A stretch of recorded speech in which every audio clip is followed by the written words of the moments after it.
Te doy la bienvenida a Digital Talks. Este espacio nace de la necesidad de compartir con profesionales que tienen que tomar decisiones de marketing digital y que no siempre disponen de toda la información. Para esto contaremos con la participación de expertos en marketing digital, en nuevas tecnologías, en datos o en nuevos modelos de comercialización digital.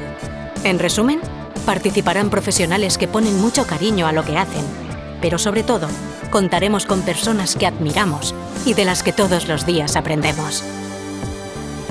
Somos T2O, una consultora de marketing, ventas y estrategia digital. Esto es Digital Talks. No tenemos verdades, pero sí muchas certezas. Arrancamos. Hola, soy Esther Checa y hoy vamos a hablar sobre blockchain, para entender en qué consiste esta tecnología, qué rol juega dentro de la Web3, cómo ha evolucionado y los cambios sociales y económicos que tendrá su utilización. Para poner foco sobre estos aspectos, hoy contamos con Montse Guardia, cofundadora y CEO de Big Onion, una compañía formada por personas experimentadas en innovación con foco en negocio digital. Montse es presidenta de la Quantum Blockchain Alliance, miembro del Consejo Asesor del Observatorio de Ética en Inteligencia Artificial de Cataluña, cofundadora de la Fundación ELIS Alicante, miembro de We Rock Capital y presidenta del Consejo Social de la Universidad Politécnica de Cataluña. También contribuye de forma habitual en programas de innovación social, es conferenciante y profesora visitante en varias universidades y escuelas de negocio. Muchas gracias por estar hoy con nosotros, Montse. Gracias a ti y gracias a todo el equipo. Un placer. Montse, vamos a empezar este episodio y me gustaría arrancar con una pregunta que te han hecho probablemente infinidad de veces, pero que creo que es un buen punto de partida para poner en contexto la temática del episodio de hoy. ¿En qué consiste la tecnología de blockchain? Entendiendo que es una pregunta muy amplia. Sí, efectivamente, es una pregunta muy amplia, es como preguntar qué es la medicina. Entonces, depende del médico, ¿no? Del especialista que le preguntes qué es la medicina, puede tener pues connotaciones y sutilezas de definición distinta. Habiendo dicho esto, blockchain, cuando hablamos de la cadena de bloques, es en sí una forma, ¿no? Un método de programación en el cual mezclamos varias disciplinas de la programación, de la informática y del software para hacer básicamente una cosa que a mí me parece maravillosa, que es poder conectar máquinas, o sea, hardware distribuido, ¿vale?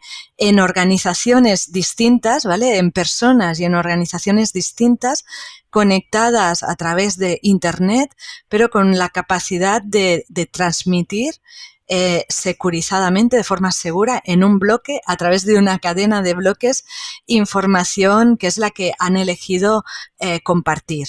Entonces, ¿qué es esa información? ¿Qué es el dato? Pues bueno, depende de si iniciamos desde el Bitcoin, ¿no? Hasta iniciar con las redes de tercera generación que tenemos ahora, las redes de blockchain de tercera generación. Va a cambiar la usabilidad, va a cambiar la arquitectura de la cadena de bloques y va a cambiar pues el impacto. Entonces ahí, por eso es tan amplio, pero tan potente al mismo tiempo. Uh-huh.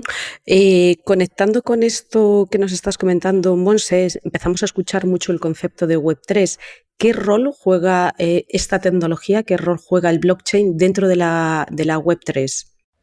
Claro, al final para mí la blockchain, ¿no? El blockchain es, como os decía, una función de arquitectura, y esta función de arquitectura sería pues como un cuerpo, ¿no? Como en nuestro cuerpo el sistema linfático, ¿no? El que alerta.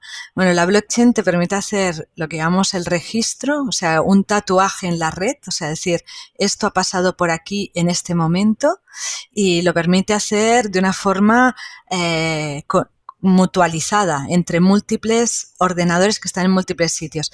¿Qué significa? Que en la Web3, ¿no? Si nosotros, ¿no? Cuando dijimos la web, ¿no? Cuando nos fuimos a la web en los años 2000, lo que hicimos también era pasar de la televenta, ¿vale? De llamar y vender y el e-commerce y conectarnos a través del teléfono por voz, lo pasamos a hacer a través de datos, a través de la red, ¿no? De Internet, y poner lo que llamamos nuestra tienda virtual o nuestra página virtual, nuestra puerta de entrada y nuestra puerta de salida de comunicación.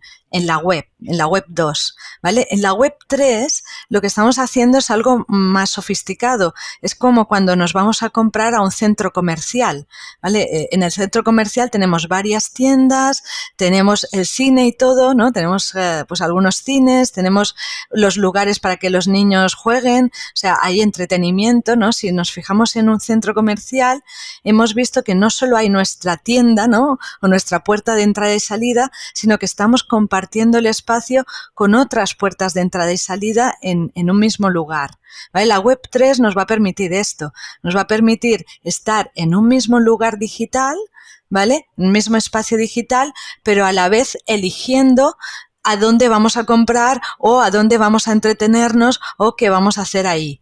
Bueno, pues para que esto sea sólido, para decir, oye, realmente estoy entrando en esta tienda o en esta otra o me estoy entreteniendo con esta película, voy a tener que debajo de este espacio virtual, esta estructura quede registrada y sea verificable, ¿vale? Y nosotros siempre decimos que la blockchain evoluciona hacia esto, hacia una capa de conexión entre el mundo físico, quién eres, y este mundo, este espacio virtual que te va a permitir la Web3 de una forma mucho más exponencial y mayor. Entonces, esa verificación de quién eres, dónde estás conectándote y a través de qué estás vendiendo, comprando o relacionándote, esa prueba de verificación es lo que la blockchain, hacia dónde va el desarrollo de la blockchain, y es lo que permiten estas redes.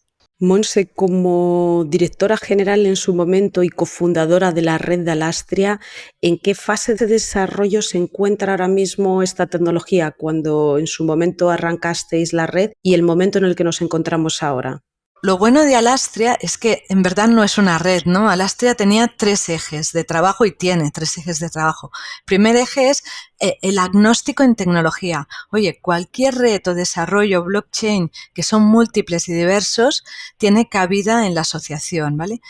Lo importante es que los socios, la gente que se esté asociando a Alastria o que forme parte de Alastria, pueda ser parte, ¿no? Puede ser voz, puede pertenecer a estas redes que serán pues múltiples y conectadas, y pueda crear un caso de uso, sea un negocio, sea un elemento de impacto social.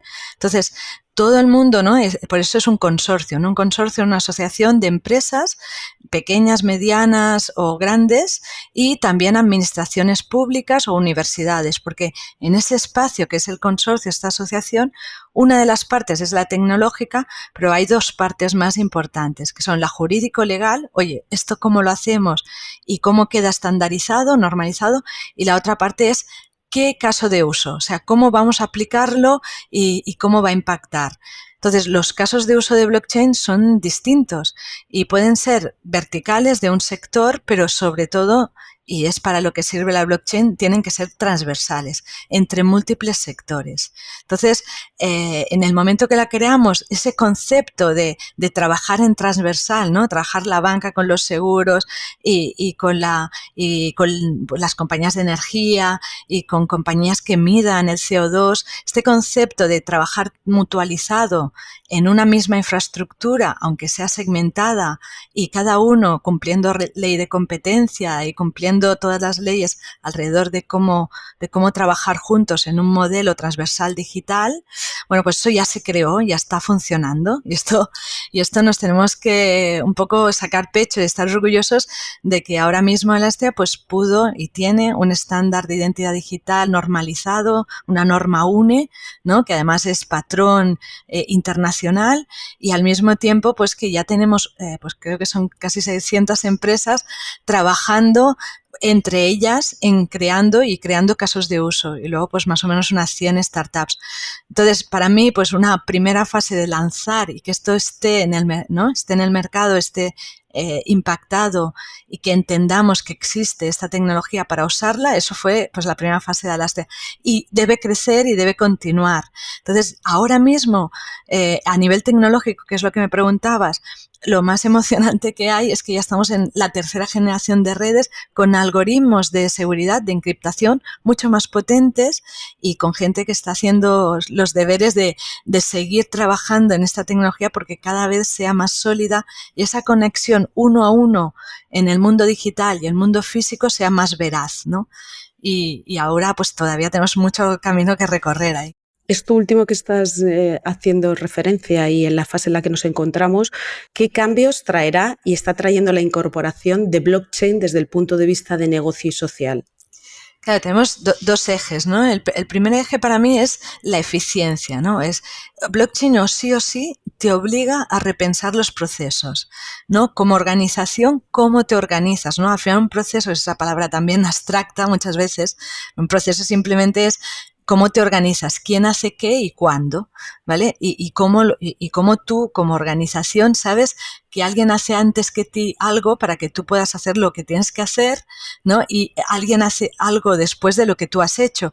Esta sincronía de actividad en las organizaciones, bueno, pues desde hace muchísimos años en la industria, ¿no? Pues se traducía en la definición de unos procesos, ¿no? Y bueno, algunas empresas los tienen bien definidos, otras empresas no los tienen bien definidos, pero los hacen porque por naturalidad se conocen desde hace tanto tiempo y siguen unas pautas, pero esa forma de trabajar ordenada o síncrona, con la blockchain la puedes registrar y la puedes automatizar de una forma muy transversal, con lo cual no solo estás ordenando cómo tú trabajas para que sea más eficiente, sino lo haces con tus proveedores y con tus clientes. Entonces, una de las primeras palancas del uso de la blockchain es esa eficiencia, ¿no? Ese ganar eficiencia en tu forma de trabajar, en tu compañía y con el resto de compañías, y igualmente en administraciones públicas. Esto por un lado.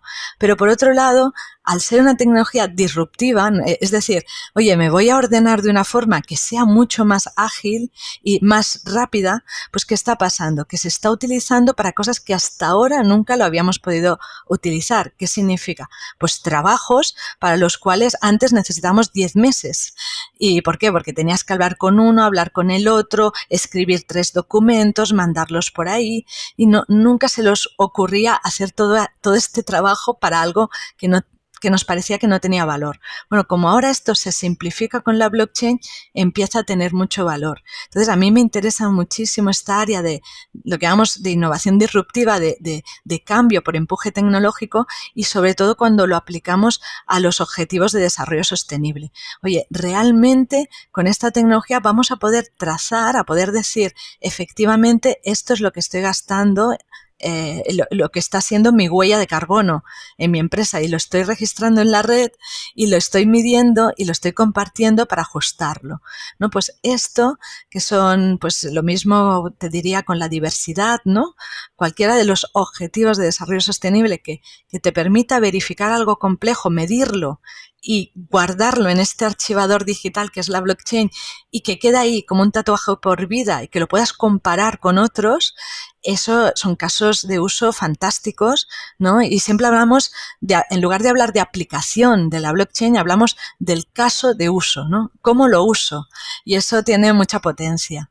Volviendo a esta parte de impacto en negocio, a nivel de industrias, ¿qué verticales están teniendo mayor grado de adopción de esta tecnología? Pues mira, obviamente la cadena de suministro en general, ¿no? Cualquier sector, ¿no? Y sobre todo, ya sabes, el retail, que tiene cadena de suministros, ¿no? Todo lo que tenga cadena de suministros y que necesita medir la última milla, ahí tiene muchísimo sentido la blockchain, ¿sabes? Porque estás poniendo pues una cadena de muchos actores en sincronía, ¿no? Digitalmente, les estás facilitando el intercambio entre ellos. Entonces, esto tiene mucho sentido. Banca y finanzas también, porque al final estás creando, ¿no? Lo que es esa trazabilidad de activos financieros que van a tener un anclaje, ¿no? Van a ser menos etéreos, van a ser más tangibles, porque estás digitalizándolos de una forma muy, muy correcta a nivel de cumplimiento normativo, ¿no? Todo lo que sería cumplimiento normativo, auditorías, riesgos, tienen sentidos porque esta es una herramienta de trazabilidad y de registro. Y luego todo lo que sería el valor, ¿no? Por ejemplo, la propiedad intelectual o los valores que eran valores más etéreos, más subjetivos de medir, pues lo que estamos haciendo es convirtiéndolos en esos tokens que hablamos, ¿no? En esos activos, y que son temas de ponernos de acuerdo. Oye, estamos viendo que esto, que es una propiedad intelectual legalmente, ¿no? Tiene una, digamos, una definición, la podemos definir digitalmente también, de forma que quien sea el propietario de esa propiedad intelectual realmente la pueda usar, donar, transferir, acompañar, guardar, ¿sabes? Todo esto que antes era claro jurídicamente, ahora es claro industrialmente o individualmente. Entonces, cuando me hablas de verticales, pues mira, pues te he comentado muchos transversales, ¿no? Te he comentado legal, te he comentado financiero, te he comentado cadena de suministros, riesgos, auditoría, pues en transversal tiene mucho sentido y luego ya lo aplicas en vertical, ¿no? Pues para el sector de la energía, para el sector de la banca y seguros, para el sector de también, como no, del compromiso social o de las ONGs, ¿no? También tiene mucho sentido las fundaciones, esa relación entre las fundaciones y las ONGs, ¿no? Ahí también. Y sobre todo, y pensando en la Web3, va a permitir un nuevo canal de venta y un nuevo canal de relacionamiento, de compra y venta y de relacionamiento entre alguien que tiene una propuesta de valor y múltiples personas. Monse, si nos llevamos esto al terreno de la industria publicitaria, ¿aquí qué impacto puede generar esta tecnología con respecto a la forma en la que consumimos e impactamos a día de hoy en la web?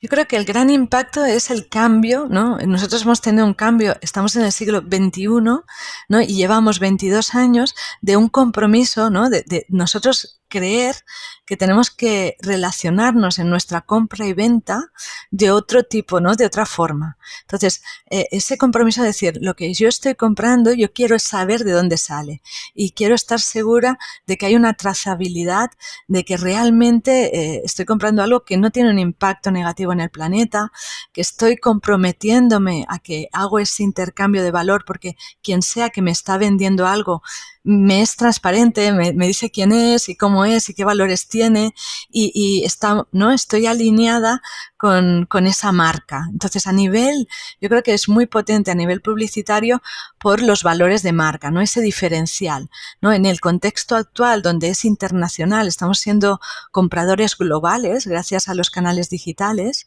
ya no solo locales, pues esa competición buena y sana de diferenciarse entre las marcas, cuál es la diferencia, va a venir muy de la mano de cómo confiable es tu marca, ¿no?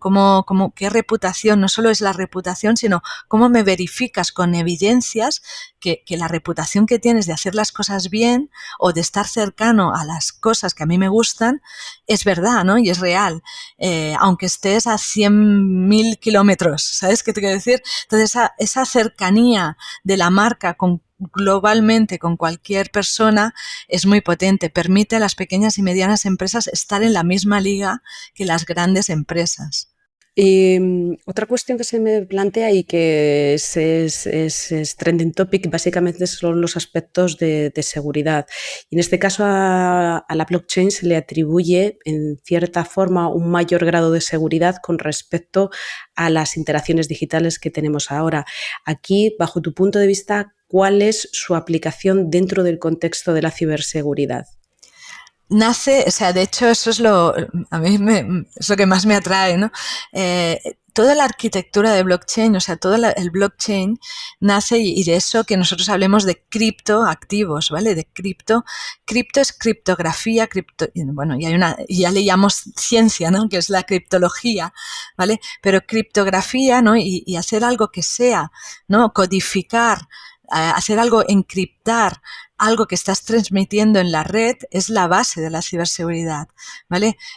Cómo estás enmascarando un dato que tú estás enviando, ¿vale? Al final, cuando hablamos de criptografía, si lo simplificamos, no tenemos por qué saber lo que es la palabra, sino simplemente pensar que cuando yo intento enviar un mensaje, lo estoy codificando para que solo lo entiendan los que realmente quiero que lo reciban. Entonces, es como si tú y yo, Esther, nos pusiéramos de acuerdo y dijéramos, oye, cada vez que digo la palabra blockchain, quiero decir la palabra salud, ¿vale? Entonces tú me entenderías un mensaje que igual los oyentes están entendiendo otro mensaje ¿no? Y eso es la gracia, ¿no? El poder enmascarar y hacerlo de una forma matemáticamente correcta, ¿vale? Que son los algoritmos de encriptación. Y la blockchain, o sea, la cadena de bloques nace entre otras disciplinas de lo que serían las matemáticas y el software, nace de ya que sea encriptado, que sea totalmente enmascarado lo que estoy poniendo dentro del bloque. O sea, el bloque, de hecho, de la cadena que estoy después encadenando, pues ya viene con unos mensajes que ya se cifran, los bloques se crean de forma segura y lo más potente, se crean desde el momento en que se ponen ¿no? En que se transmiten. Entonces, estás cambiando lo que llamamos la ciberseguridad perimetral, ¿no? A una ciberseguridad al dato. Y eso, para nosotros, para los que nos gusta mucho y trabajamos, ¿no? En temas de ciberseguridad, nos facilita muchísimo, ¿no? Es una forma de transmitir mucho más segura y más simple para los que luego tengamos que proteger ese intercambio. En relación a esta pregunta, también otro de los grandes problemas que estamos viendo y que nos enfrentamos a día de hoy a nivel digital es la veracidad de la información. ¿El uso de esta tecnología ves que permitirá un mayor control de las noticias, por ejemplo, falsas? En el momento que transmitimos en blockchain, ¿no? Que creamos, ¿no? Y que ponemos un dato que es información, luego ya te digo, hay muchas disciplinas y luego pues lo ideal sería un contrato inteligente, bueno, pues ya hablaríamos de otra cosa. Pero en ese momento estoy dejando un rastro porque estoy marcando con el tiempo, ¿no? Con una marca de reloj, ¿no?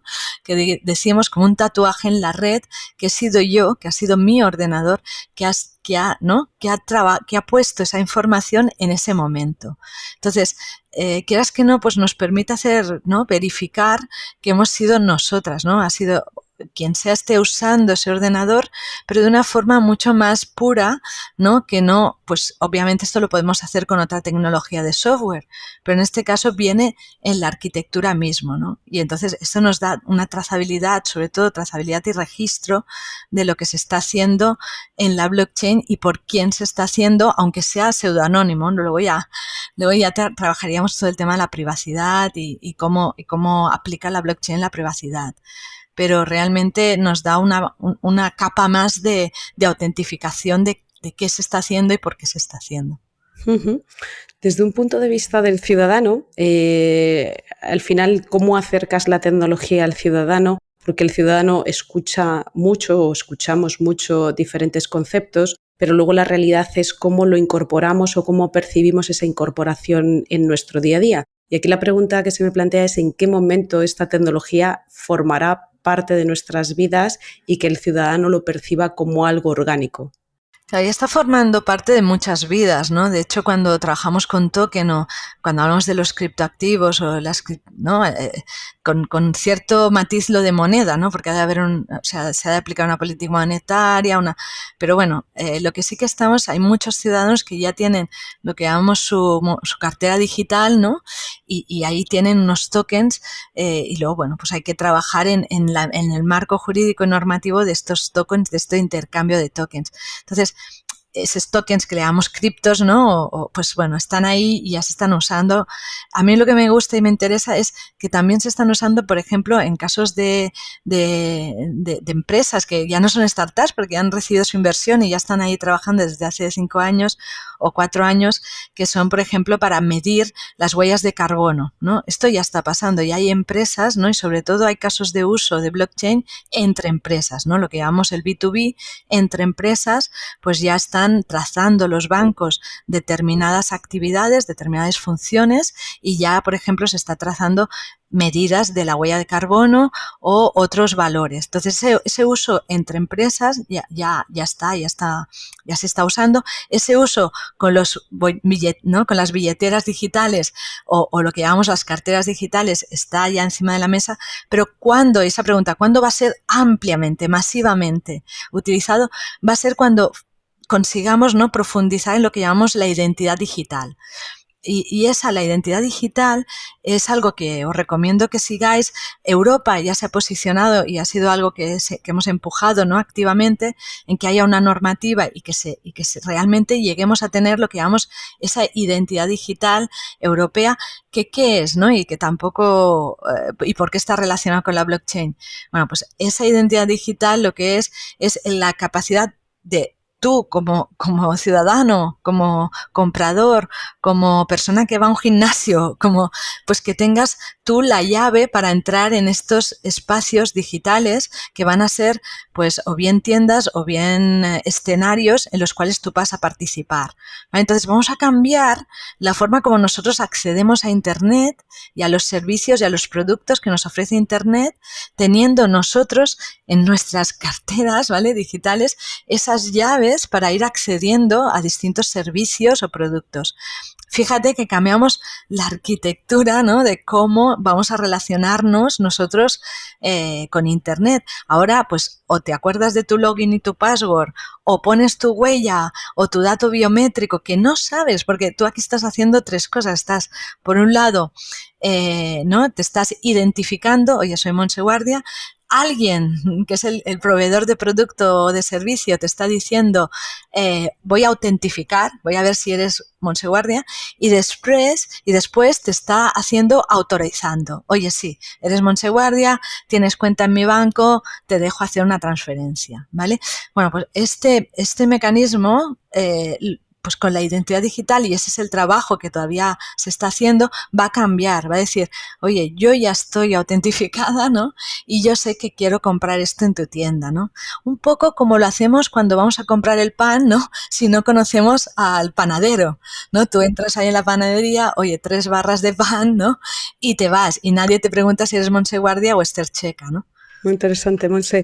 La pregunta era porque hay una parte, muchas veces la conversación es que estas tecnologías tienen diferentes formas de calar a nivel social y la forma en la que el usuario las percibe, las usa y lo ágil que es incorporarlo en su día a día. Y de alguna forma estas tecnologías, pues en conversaciones comentamos muchas veces que terminan estratificando la sociedad. Personas que son ágiles en su incorporación, su uso por el conocimiento y el valor que identifican que tienen, y un conjunto muy importante a nivel de sociedad que saben que hay algo ahí, pero que su activación no la tienen tan clara. Así que yo creo que lo has dejado bastante claro. Sí, y va a cambiar, pero va a ser natural, ¿sabes? Yo siempre, mucha gente dice, oh, es muy complejo. Bueno, imaginaros el video on demand, que es una tecnología que hay detrás de toda la posibilidad que tenemos ahora de ver, pues, series de televisión, documentales, películas, a través de simplemente, pues, unas plataformas, ¿no?, digitales de contenidos. Pues bueno, ya conocéis Netflix, HBO, Movistar, las que sean, ¿vale? Pues esta capacidad que tenemos ahora de elegir en dónde vamos a buscar un contenido digital de entretenimiento o simplemente de enseñanza, esto que estamos haciendo en nuestro televisor, ¿no? Bueno, pues cada vez, ¿no?, se ha ido democratizando ese acceso. Es verdad que has de pagar una suscripción, ¿no? Pero sí que eso nos va a pasar, ¿vale? Y va a haber este cambio. Y ese cambio en forma de que nosotros podamos elegir cómo accionar Internet, cómo interaccionar de una forma más pura y más cercana a nuestro día a día. De ahí la relevancia de ligar la blockchain, ¿no?, de empezar a atar lo que serían estos desarrollos de plataforma de blockchain con los desarrollos frontales que decimos nosotros, los desarrollos de acceso, que como son los desarrollos de acceso de la Web3 con la realidad virtual o sobre todo la realidad extendida, ¿no? Y de ahí que nosotros pues en Bicomnio trabajemos sobre todo en esa unión entre el software que viene por la parte de captación de datos, ¿no? Pues también la forma de cómo lo presentas y cómo lo transmites seguro, cómo entra en estos motores de inteligencia, ¿no?, en este software que va creando, ¿no?, a partir de lo que nosotros indicamos, pues cómo todo esto al final nos va a crear unas herramientas que, bueno, que nos van a hacer romper el espacio-tiempo, ¿no? Vamos a poder hacer cosas mucho, obviamente, más veloces, pero también lo que nosotros pretendemos es que sean más conscientes, ¿no? Que queramos hacer lo que realmente estamos haciendo. Muy bien. Monse, para cerrar y teniendo en cuenta todo esto que nos has contado, que yo creo que es una maravilla la exposición de concepto y de ejercicio práctico que implica esta tecnología, ¿qué se tendría las personas que nos estén escuchando, sobre todo directores, bueno, pues o responsables de áreas de marketing, de innovación o de tecnología, con qué se tendrían que quedar de cara a entender cómo esta tecnología puede impactar en su día a día? A mí me gustaría, y esto lo he comentado con muchos especialistas y expertos en marketing, que nosotros hemos pasado una época, ¿no? Yo creo que hemos vivido los últimos 20 años casi evolucionando el marketing digital, ¿no? Hablábamos de marketing en general, ¿no? Con los grandes expertos, y luego hemos ido más al detalle, ¿no? Del marketing en la red, el marketing digital, ¿no? Y en ese marketing digital, pues el SEO, el SEM, etcétera. Bueno, ahora estamos en un momento que la tecnología, la red, ¿no? Todo lo que estamos haciendo los tecnólogos en Internet, encima de Internet, nos está permitiendo volver al humano, volver a, oye, realmente cuando se inicia el marketing, cuando posicionas producto y posicionas servicio, ¿cómo lo posicionas? ¿Cuál es el impacto humano? ¿Y quién es ese humano que hay detrás? ¿No? Ahora vamos a volver, ¿no? a pensar en por qué haces marketing de una marca, cómo haces ese marketing, cómo diferencias esa marca, porque tienes unos valores que vas a impactar en un mundo que es global, ¿no? Y que esa marca, aunque seas una pequeña empresa en Badajoz o en Valencia o en Barcelona, en donde sea, esa marca va a llegar a gente que tenga la misma comprensión, vas a poder impactar en personas en todo el mundo. Entonces, yo creo que para los especialistas en marketing, y eso es precioso, ya no solo estás pensando en el SEO, en el SEM, en cómo mides, no, vas más allá, oye, en cómo impactas. Y luego ese canal que va a ser la Web3 va a tener un canal, es un nuevo canal, ¿no? Y entonces ahí esa visión más, digamos, humanista del uso del canal digital, bueno, yo creo que es muy interesante, sobre todo a volver a los orígenes de la marca, del marketing, del branding y de los canales, ya no solo especialistas en digital, sino, oye, especialistas en marketing que además tienen canales digitales muy cercanos. Muy bien, Monse, pues muchísimas gracias por este tiempo que nos has dedicado, sobre todo, bueno, pues por acercarnos de una forma mucho más sencilla al momento en el que se encuentra esta tecnología, también a la forma en la que vamos a relacionarnos. Yo creo que has dado varios puntos muy, muy interesantes. Su impacto a nivel social y de negocio que estamos viendo y que vamos a ver, y sobre todo los casos de uso donde más valor está aportando a día de hoy. Así que muchísimas gracias por el tiempo que nos has dedicado, Monse. Muchísimas gracias a vosotros y un placer. Nos volvemos a escuchar en unas semanas. Mientras tanto, puedes leernos en las redes sociales de t2o.com. Estamos en LinkedIn, Twitter y Facebook. Y si quieres volver a escuchar este podcast, lo podrás encontrar en nuestro canal Digital Talks, en Spotify, iVoox, Google Podcast y Apple Podcast.